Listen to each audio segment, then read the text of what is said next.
Hello, and welcome to this episode of the How to Choose Happiness Show. I'm your host, Lauren Foster, your happiness coach and founder of Be Happy First. So this is where we teach you that you're the creator of your life, that you have power to make your life the way that you want it to be. And so we come back here every Tuesday and Thursday to do just exactly that.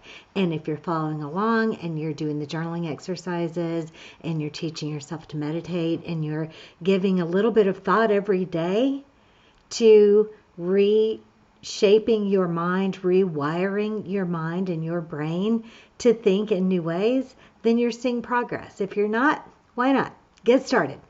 All right, so if you're stopping by here to see if we're going to say anything about the current health scare, global health scare, of course we are. We can't ignore the elephant in the room, and it's timely. We're talking this month about relationships, and we're talking this week about your next circle out. We started in the first week with your relationship with yourself and how you're caring for yourself and loving for yourself and treating your self-esteem and filling your own vessel up in order to give and be and create in the world the way that you want to. And then last week we talked about your intimate relationships, and you can go to behappyfirst.org and click on the link to the how to choose happiness show, and that will bring you to the relationships videos from last week, and we're going to populate those as we go. And this is a big learning curve for me out in the website world. So you can go and check out at behappyfirst.org. You can also see where you can download the journaling exercise. You can get a meditation. You can look around and just see which of the toys and tools and techniques and tricks that you want to play with are there. And good morning to Romeo. He's decided to show up every day, it looks like. So yeah, head on over there and be sure to like the Be Happy First page so that you get reminders when things are going on over here in our world. Our goal is to spread happiness, to spread joy, to spread the power to choose happiness to everyone, especially you. All right, so this cat's like 20 pounds. Okay. All right, so today we're going to talk about your relationships with your family and your close friends, your next layer of people in your life, if you will, from yourself to your partner to these next people. And this is very timely because you might be spending more time with family right now due to the staying at homeness that's going on in our world. And so, that's really important. And we're going to talk about that. But I want to talk first about what to do to stay happy when we have a global challenge of the scope that we have right now. And first of all, I want you to remember that this is not the first time something like this has happened. We're going to, touch on a couple of examples throughout the show today, but we always rise above and we're always okay. So this is kind of magnified because we are so connected and we know instantly everything that's going on in our world. If something happens just down the road in Irwin, somebody runs into a telephone pole, I know about it instantly because, we're just that connected. And so let that be a thing of beauty and not a thing that intensifies our fear. All right. So, I have a superwoman immune system, and I can't even remember the last time I even caught a cold. And I'm already socially isolated and physically isolated. I live out in the middle of nowhere where my air is filtered by a million trees. And so, but does that mean that I don't have fear? No, it doesn't. It just means that my fear looks different than the fear of someone who does have a compromised immune system and lives in a city with millions of people. So every single individual is going to have the fear that shows up in their life in their very own unique way. And we will often express it in ways that look like anger, that look like pushing against one another, that look like judgment. And it's important for us to remember that we can take a step back and distance ourselves from our fear and go, so what is this really? What is, if you've heard yourself in your head saying, oh, for God's sake, if people would just fill in the blank, this outrage and this indignation and this anger is coming from a place of fear. And when you can identify that and go, okay, you know what? I'm going to step back and I'm going to look at this in a different way. And I'm going to, spin it however I need to so that this fear is not debilitating to me. It's not causing me to, harm myself through stress and, weakening my immune system further by being stressed out and scared to death. So it's always about choice. Things happen out there and that you have no control over. You can't control what an unseen bug is doing. You can't control what the government does. You can't control what the boss does. You can't control what the media does and says, or people on Facebook. All of those things are beyond your control. The things that are in your control are your perspective. And so what if you consider this? Do everything that is physically possible to make yourself be as safe as you can, to make your family be as safe as you can, as informed as you need to be, and then turn your attention away. Have faith that we will get through this. Have faith that amazing gifts are happening because of this global challenge. It might even be the truth that the greater the challenge, the greater the rewards that come out of it. Think about the heroes in your favorite movies. The ones that have the huge, huge challenges to overcome are the ones who reap the giant rewards once they triumph over that challenge. And it sounds like I'm asking you to ignore reality.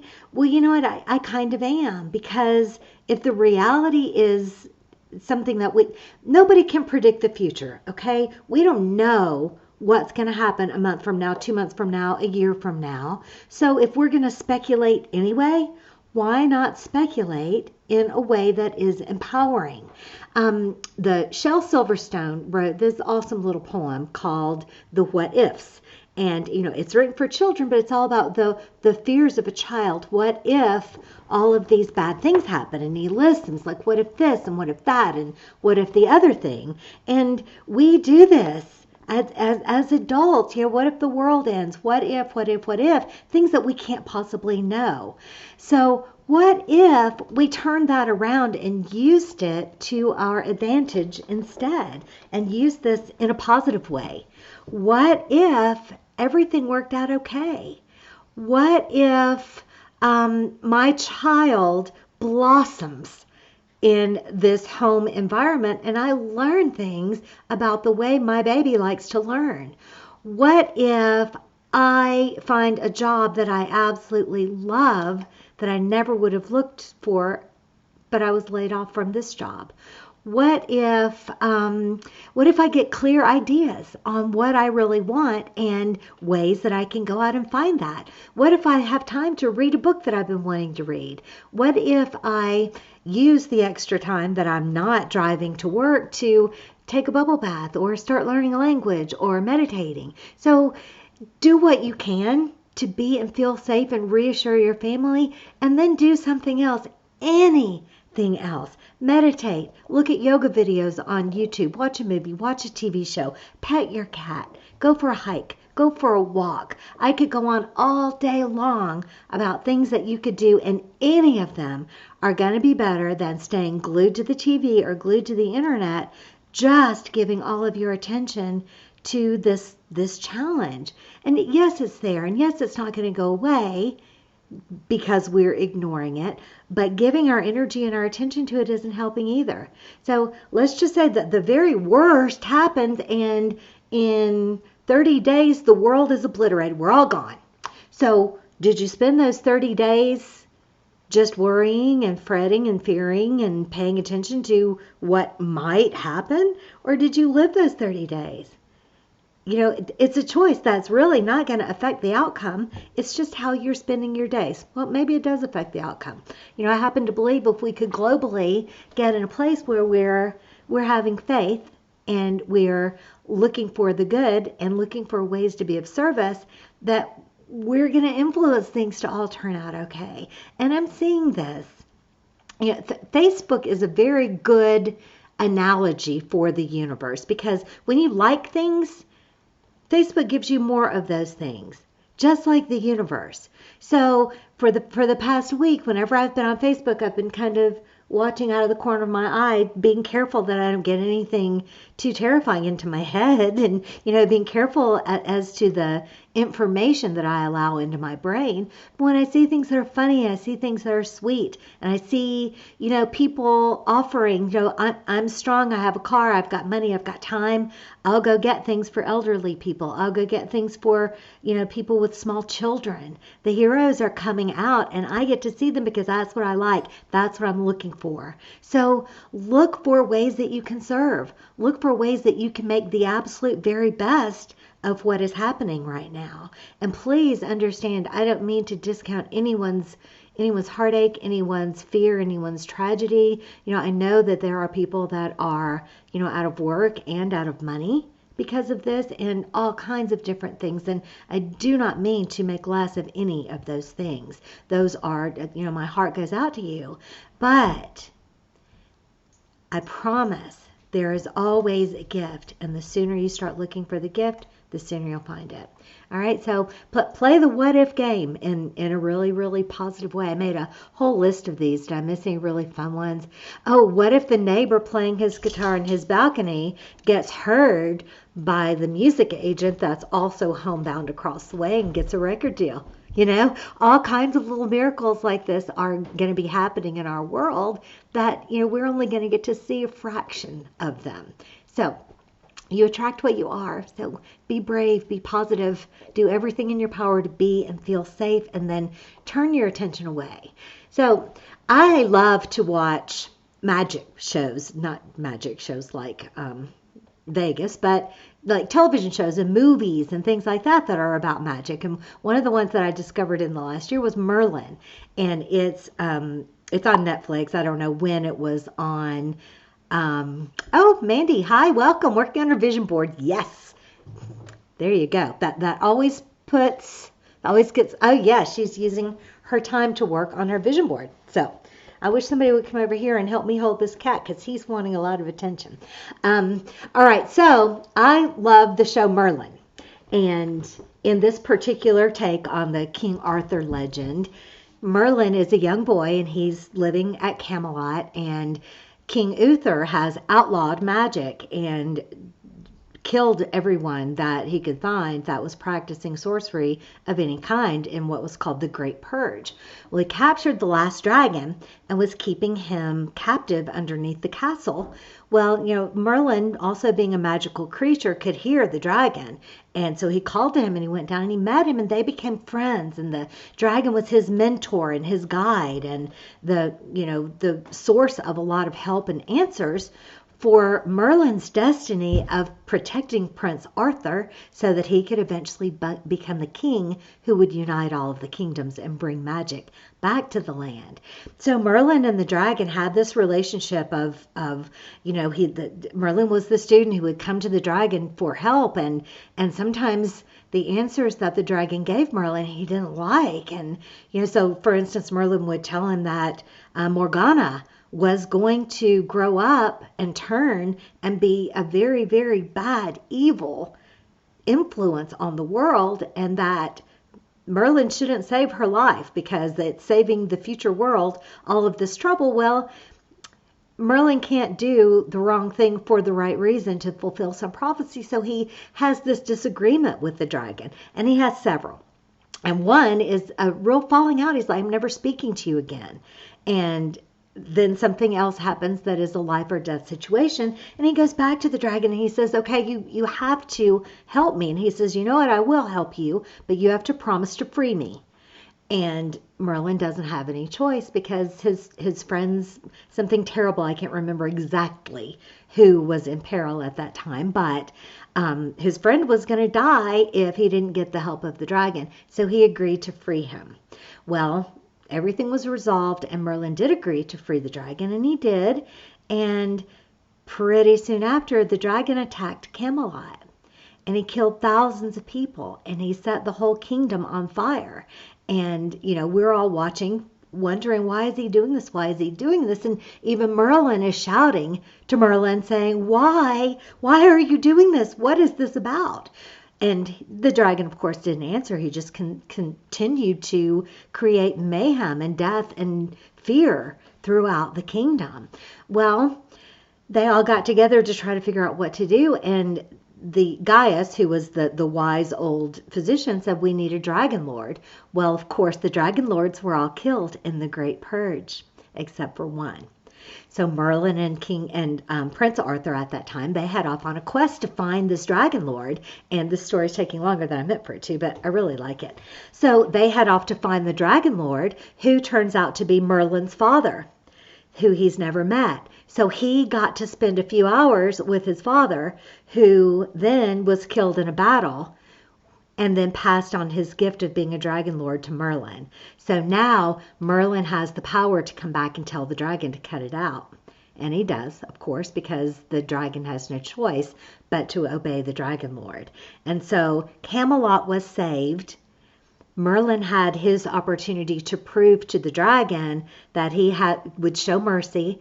The dragon had his faith that Merlin wasn't going to come back from becoming a dragon lord to kill him. And Merlin saved a whole lot of lives in the future, and a whole lot of beautiful, wonderful things happened, none of which could have taken place, and here's the final point, without the murder and mayhem and fear and horribleness that the dragon caused in Camelot. So, while I'm enjoying all of these stories, I'm always looking for stories like this. And it's like, oh, well, so without this, then this couldn't happen, this couldn't happen, this couldn't happen, this couldn't happen. So this whole series of events, there are going to be things in our future that were born in this pandemic, this global health scare that we're having. I don't even really know what to actually call it. But if we have faith and stay the course, then we're going to find out eventually what the amazing things were that were born in these moments right now. And we can make a choice to be actively planting seeds that are going to turn into beautiful things in our future. All right, so life is short, life is beautiful. If you're not living your life on purpose, why not? All right, so how does all of this tie into your friends and family? What you're going to find, the more you come back here, is that the same techniques that we teach you to create a wonderful career for yourself, to create fantastic bank accounts, awesome lifestyles, beautiful, intimate relationships, applies to everything. It all starts the same way. So your family and friends, what do you want those relationships to look like? Now, this can get kind of confusing because we teach unconditional love, and we teach tolerance, and we teach forgiveness, and we teach not judging people. And it can kind of sound like that means that you have to let everybody that's related to you or not, or your friend or whatever, into your life. And I'm going to clear that up for you. Just because someone is your sister, mother, brother, cousin, whatever their relationship is with you, you can choose the distance at which you love them. And of course, we want you to love everybody, and we want you to accept everybody and let them do their thing. But if their thing is in direct opposition with your thing, then you are not obligated to coexist and, to be in each other's faces every minute. Do you get what I mean? So, I have friends that I worship and adore, but there are some topics that we just can't agree on. And I steer my way around being able to keep my relationships with these friends without getting on those topics. And it's just like, you take the things that you love and you work within those, and you let the rest go. You vote with your feet. You vote with your attention in every area of your life. So what kind of relationship do you want to have with your kids, with your mom, with your dad, with your siblings, with anybody who is in your life, with your best friend, with your closest friends, your inner circle? How do you want to feel around them? How do you want them to feel around you? When you leave a room, what do you want people to say about you? Now, again, don't get this confused with caring what others' opinion of you is, because that's not this at all. But do you want to be this is not about what does everybody think of me? This is what impact am I having in the world? And so do you want to be the person that when you leave, people go, wow, she's just so fun to be around. Things are so much brighter when she's here. Isn't she awesome? Or do you want people to say, "Whoa, boy, I'm exhausted. I thought she would never stop complaining. Things are just dark when she's here, bless her heart." Or something in between, or something different. Again, you get to choose. But what you bring into your relationships is exactly what you're going to get out of them. And so picture what you want your family and close friends relationships to look like. How do you want to show up? What kinds of things do you want to do? How do you want them to feel and be around you? And you'll notice that life will start to shift and adjust. And if you love roller coasters, you'll have a friend that comes along that wants to ride roller coasters with you. And if you love to visit art museums, you'll have a friend that will come along and do that. Might be the same friend, might be a different friend, but you get to get all of the things that you want from all of your relationships, and so does everybody else. The universe is perfectly capable of meshing us all together in just exactly the right combinations that we're all having our needs met and we're all getting to be who we want to be. We're getting to give and receive love in the way that we want to. So it all comes back to deciding. Now, on Thursdays is when we get into the real how-tos and the steps and the practical things that you can do. So between now and then, just be thinking about this. Be thinking about what kind of role you want to play in your relationships. What kind of sister do you want to be? What kind of daughter? How do you want to show up? And what does it look like? What does it feel like? And then everything that we're teaching you here is sort of the feminine way of creating, in that you're feeling your way towards the things that you want. And you're providing sunshine, and you're providing water, and you're providing fertilizer, and you're helping things to grow in this beautiful, soft, and pliable and flexible, feminine kind of way. Now, we don't mean that the masculine way of creating is bad, and we don't mean that only men can create in the masculine way, and only women can create in the feminine way. We all have access to both powers, and we all use them in the ways that they're most effective. Now, oftentimes we create in the masculine way because that's all we know. It's analytical, it's step by step, it's logical, and this is how we build things. This is why we have technology and science, and all of those things were created with a masculine frame of mind. So the feminine way of creating is more like cultivating a garden, growing a relationship, growing a person, growing yourself into the person that is living the life that you want to live. So if that makes any kind of sense at all, that's what we're here to figure out, and that's what we're here to learn. And you never get this done.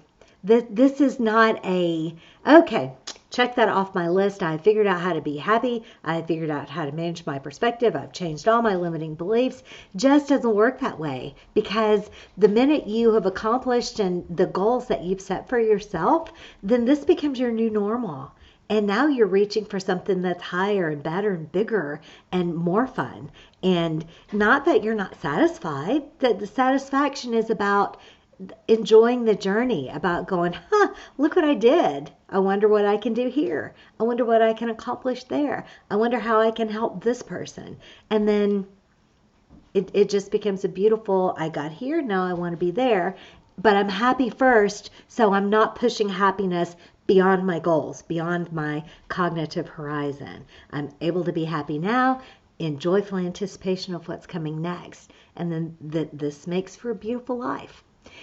All right, so I think I covered everything. This was one of those days when there was just so much in my heart that I wanted to share, and it wasn't really lining itself up in any perfect order. So I just kind of trusted to God and the universe to line things up as they came out of my mouth. So hopefully this was helpful to you. Hopefully this brought you some peace and brought you some comfort and brought you some brightness and some ideas about how you can make the absolute best of exactly what's happening right now. in anticipation of everything being even better tomorrow. That's what we're here for. Alrighty, so I'm going to see you right back here at 11:30 Eastern Time on Thursday. And in the meantime, remember that happiness is a choice and you can always choose to be happy first. I'll see you on Thursday.